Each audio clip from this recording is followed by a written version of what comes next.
my paranormal loving little jewels. Hope you guys are having a nice day so far today. So if you could tell by the video, today is going to be another paranormal story time. I know you guys love these, and I honestly, these are my favorite videos to film. I love watching these videos, so I love putting out these videos for you guys. If you've been around my channel for a while, you'll know I have a plentiful amount of paranormal stories to tell you. I've experienced so many different like creepy things, and lately the past paranormal videos I've been putting up have been recent. And since my last video, I'll go ahead and give you an update. So far, nothing really has happened since the TV debacle, which if you want to see that video, I'll go ahead and link all of my paranormal videos down below. I usually like to link a playlist, but I know when I first started watching YouTube videos, I didn't really understand what a playlist was and stuff like that. So I'll just go ahead and link the videos individually for you guys. But yeah, since then, nothing really has happened. I mean, aside from random things being misplaced or going lost. Like for example, I'll tell you really quick, this is really weird. So Justy and I have lived together for almost about 4 years, and we've had the same silverware set for 4 years. And you know how in a silverware set, there's big forks and little forks? Well, for some reason, both Justy and I don't like using the little forks. We always just use the big forks, which it comes with 4. And in the 4 years we've lived together, none of the forks go missing. We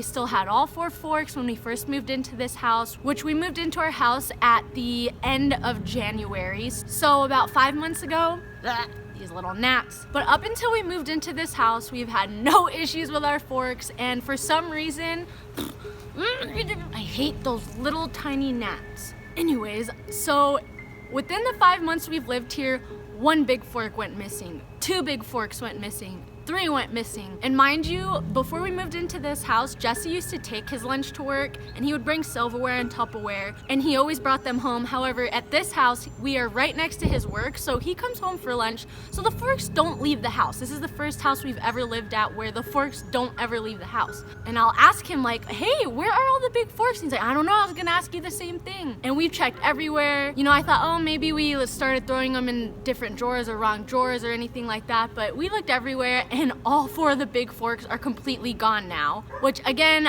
not really paranormal, but just kind of weird. Like, I don't know, I kind of not sure about the kind of other realm of, you know, other worlds as far as like, I don't know, gremlins or gnomes. I don't know, I have no idea what it could be. If you have an idea of if there's some kind of thing that, like, I don't know, takes things or anything like that, or if you have any idea on what that could be, comment down below, because I really want my big forks back. So aside from that, and then there was an incident where at nighttime, Jesse and I always let the dogs out, and we always come outside with them before we go to bed, and it's just kind of a routine thing. We do this every night before we go to bed. We come out and let the dogs out. So it was really late one night, and we came to let the dogs out, and we went to go back inside, and the door was locked. And Jesse was like, you locked the door? Because I was the last one out. And I was like, I swear to God, I did not lock the door. Because it's not in my routine. You know what I mean? Like, we do this all the time, and it's just not in my routine to lock the door behind me at nighttime. You know what I mean? So I was like, I swear to God, and I swear, like, I do not remember locking the door at all. Again, it's just not in my usual nightly routine.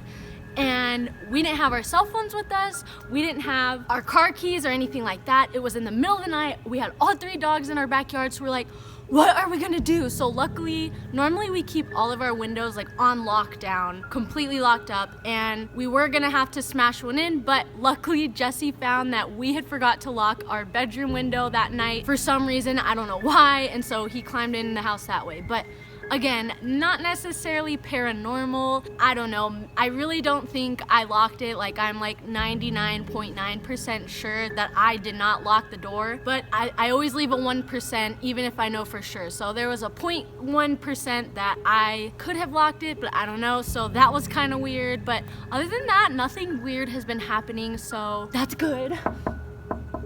Last time I said something like that is when more freaky stuff started happening. Anyways, today's story is going to be about a haunted closet that I had in one of the houses that I grew up in. My parents have been divorced since I was little, so I would always go from my mom and dad's house, and my dad we would always move houses. We never really stayed in one house for very long up until the house they live in now. They've been in that house for a really long time. But when I was a little younger, we moved quite often. And one of the houses we lived in, actually the first house I think that my dad and my stepmom bought together, that's where this happened. And I had a little walk-in closet. I mean, it was kind of small, but it was a walk-in closet.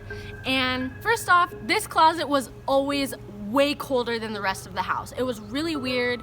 Like, as soon as you would open the door, it would just be freezing in there most of the time. Sometimes like it wasn't, but I don't know, it was just, there was no rhyme or reason, but for the most part, that closet was way colder than the rest of the house. Which, if you're watching this, you probably already know, but they say that, you know, when a spirit is around, it gets colder, the temperature drops. So I don't know, that was really, really always weird, and it always freaked me out. But my dad he came up with some kind of explanation, like, oh, because it's in the corner of the house, it gets the most draft, or I don't know, he's something like that. My dad does not believe in this kind of stuff at all. So he would always debunk anything that happened, and he would just be like, you're just freaking yourself out. For some reason, I was always creeped out by my closet. I kept some of my coats in there and like some toys and some drawers and stuff, but for the most part, all of my clothes were in my dresser. So I just didn't like going in my closet. I was always just freaked out and creeped out by it. And I was around, I would say maybe 8 or 9, because it was before my sister was born. So I was probably around 8 or 9 when all of this would go on. And up until I was about 11 is how long we lived in this house, I think. But there was 2 incidences in particular that were extra scary that happened. The first one was one night my cousin came and stayed the night, and my cousin is super, like, talk about sixth sense. She has an extreme sixth sense. Like, people always tell her like, oh, I wish I had it, you know what I mean? And she's like, well, you kind of don't, because you can't turn it off, you know what I mean? And I'm like, oh, I don't wish I had it that bad, you know what I mean? So anyways, a lot of times, every time she would come stay the night at my house, creepy things would kind of happen. So one night she stayed the night at my house, and so how my closet was is, let's say this hand is my walk-in closet, right? And you know, there's a wall here, the door is here, and my bed was right here. So my bed was kind of right next to the closet at this time. I eventually ended up moving my bed complete opposite of the closet because I just was too creeped out with my bed by the closet, and I just wanted to rearrange my room. But at this time when my cousin came to stay the night, my bed was right by the closet, and I was closest to the closet and my cousin was kind of on the other side. And I woke up in the middle of the night because I heard whispering, like just talking, and I thought it was my cousin. And so I looked at her and she was sleeping, and I thought she was kind of playing a trick on me. So I called her name and I was like, Sasha, and she was dead asleep. So I was like, that's kind of weird. I laid back down and I was like, okay, I'm just gonna go back to sleep. Maybe it was in my dream or something, I don't know. And I started kind of falling asleep, and I heard the whispering again. And it sounded like, so if any of you have ever seen The Lord of the Rings, there's a scene where they show Sauron's eye, and he like makes this creepy whispering, like, I don't know, voice. It's like, Ashnash, bish, bash, bosh, Ashnash. Like, I don't even know what he's saying, but it's creepy, and it's just like mumbling, whispering, creepy, I don't know. But that's exactly what it sounded like. And so I heard it again, and this time I was like, okay, I hear it, and I woke my cousin up. I was like, Sasha, do you hear that? And she was like kind of half asleep, and she woke up, and the voices continued for, I would say maybe 5 seconds or so after she woke up. And once she finally was like awake enough and listening, you know what I mean? It had stopped right when she really started listening. And I was like, did you hear that? And she was like, I don't know, kind of. And I was like, it was like voices. And I remember telling her like, it sounds like The Lord of the Rings. And I mimicked it like, Ashnash, bish, bash, bash, you know, I don't know, whatever that guy says. And she was like, I kind of heard it. Like she was still like kind of half asleep, and she wasn't really sure what was going on. I was like, I'm really scared. Like that's the second time I heard it. Like I thought it was you, and I was freaked out. And so she was kind of tired still. So she was like, well, here, switch me sides. I'll sleep closest to the closet and you can sleep over here. And that was kind of the end of it. I didn't hear the voices anymore that night, and I didn't hear voices specifically any other time. Now, another night, I was sleeping by myself, and I would always like to sleep the farthest away from the closet at this point, because I was like just freaked out by my closet. And yeah, so I was sleeping on the furthest side of the bed, and again, I woke up in the middle of the night, and I heard kind of like fumbling around in my closet. And I woke up, and my initial reaction was like, my dad's in my closet? Like, what is he doing in the middle of the night? And so I kind of was like, Dad, you know, like I said Dad or something, and you know, the rumbling kept going and I didn't hear anyone respond to me. So I was like, what the heck?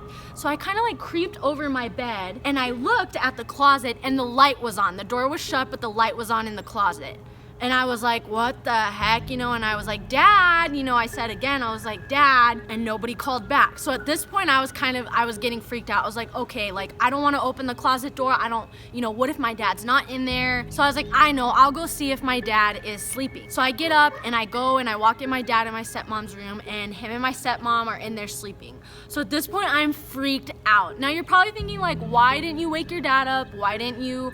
I don't know, like I was just so scared, and my dad, I would always wake him up for things like, I'm scared, or I feel like there's bugs in my bed, you know what I mean? He would just be like, go to bed, just go back to bed, there's nothing there. And he would just think I'm freaking myself out. So I just was like, you know what, like I don't wanna wake him up, he's gonna get mad. And so I go back to my room and I kind of look again by the closet door, and the light's off this time. And there's, we have like a tin roof thing over half of our carport, and it's loose, so when the wind hits it, it makes noise. I don't know if you guys could hear that, but that scared me. Anyways, so when I went back in my room, the light was off and I didn't hear the noises anymore. So I was like, okay, like I'm just gonna go back to sleep. Maybe I was dreaming it, like I don't know. I just went under my covers and I went back to sleep. Now I'm gonna kind of sidetrack just a little bit, but just follow me. This pertains to the story. So I don't know if when you guys were little, they used to have these like catalogs of just, there was cookie dough, there was ornaments, there was little knickknacks, candles, all kinds of little things that you would take to your relatives, and you would have to try to sell a certain amount of items, and then if you sold a certain amount of items and hit certain tiers, you would get prizes. So I had won a Looney Tunes clock. I'll try to find a picture of what it looked like, and if I can find it, I'll insert it somewhere over here. But I had won this Looney Tunes clock, and I had it in my room, and it would tick so loud, like tick, tick, tick. It would tick so loud, which I'm someone who I cannot stand noise when I fall asleep. So I got tired of listening to it. This had happened like before I heard the rumbling in the closet. So I took it down off my wall and I wanted to take the batteries out. But you know how on electronics, there's kind of two different covers for batteries. There's the kind with the little, you know, kind of clip, the flip where you can open it up and put the batteries in. But then on some electronics, there's a screw that keeps the lid shut. So in order to open up and have access to the batteries, you need a screwdriver. So that's how this Looney Tunes clock was. You needed a screwdriver to open it up. So I didn't know what to do, and I couldn't find a screwdriver, so I had just stuck it in my closet on one of those kind of plastic 3-drawer unit things. So I had just put it on top of there in my closet. Now, back to my story. I had already gone back to sleep. Now it was the next morning, and for some reason in the daytime, I just wasn't as scared. I was more brave. I just wasn't as scared. So I was like, I'm gonna look in the closet and see like if stuff's moved around, you know what I mean? And so I opened my closet, and right there on the floor is my Looney Tunes clock, and the part where the batteries is busted completely off, and the batteries are on the floor. So not only is the top thing that, you know, holds the batteries shut just kind of off, it's completely like the plastic was busted off because you need a screwdriver to get it off. So my initial thought was like, I was freaking out, and I was like, what the heck? Like, I'm so freaked out, but I was like, no, you know, go ask Dad. Maybe he was in your room or something, or maybe I don't know, maybe he did it. I have no idea. So I'm like, no, I'm gonna go ask and see if maybe he did it. So I go find my dad, and I was like, Dad, did you bust my clock? Did you go in my closet last night and bust my clock and take the batteries out? And he was like, no, what are you talking about? So I was like, come look. And I showed him. I was like, Dad, look how I found this clock. And I told him the whole story. Like, I heard noises last night and I thought it was you. And so I went, and you were still in your bed. And I even told him how the light was on in there and then it was turned off. And of course, my dad being my dad, like, he wasn't even spooked. He wasn't even spooked by my freaking clock being busted off. He was like, oh, you probably did that, or I don't know, maybe one of your cousins did it when they came over, you know what I mean? And I was like, no, like, there's no way. Like, why would they do that? Why would they even go in my closet and then just decide to bust my clock? You know what I mean? It just didn't make any sense. And also the fact that I heard, like, and that's what I heard fidgeting around, was the plastic on the clock. That's kind of what it sounded like, was just someone fumbling with plastic and fidgeting with something. So I don't know, I still have no explanation for either of those things that happen in that closet, but those are kind of the two main things that happen there. Like I said, it was usually a lot colder than the rest of the house the majority of the time, like noticeably, where you would go in the closet and it was freezing in there. And then just the fact, like right from the beginning, before any of this creepy stuff happened, I was always just creeped out by my closet. So I don't know if there was maybe something that just kind of pertained to that closet, because I mean, when I was little, I was always scared of things, you know what I mean? Like I wouldn't get up in the middle of the night to go get water, you know what I mean? Oh, you scared me? You scared me? Jesse just got home. You've been telling the story, I'm always like, what's up, what's up? Hi, Konya. Do you want to be in the video? It's okay, I got her. Lil Bill wanted to be in the video today. She like ran out of the house when Jesse went inside. Did you just want to be in the video today? She never usually likes to be in the spotlight. But you're feeling sassy today? Can you say hi to everybody? Say hi. Thanks for watching my mommy's video. Okay, go get daddy. Go get daddy. But yeah, so what I was saying is nothing else notably happened in that house aside from in the closet that I would say is for sure paranormal activity. I mean, we did have a cat that would kind of just chase things randomly, which he would do this in another house that we lived in, which this house was for sure haunted. That'll be another story time. But I mean, the cat would kind of look at things that weren't there sometimes. Actually, as a matter of fact, I would get kind of creeped out sometimes, but other than those specific things, nothing else really happened in the house. It was just kind of focused on the closet. So I'm not sure if maybe whatever was in there just wanted to stay in there, or I'm not really sure. But yeah, that's the story of my creepy haunted closet. Comment down below some of your scary stories. I love hearing other people's paranormal stories or creepy things. Like I could seriously talk about that with people like all day.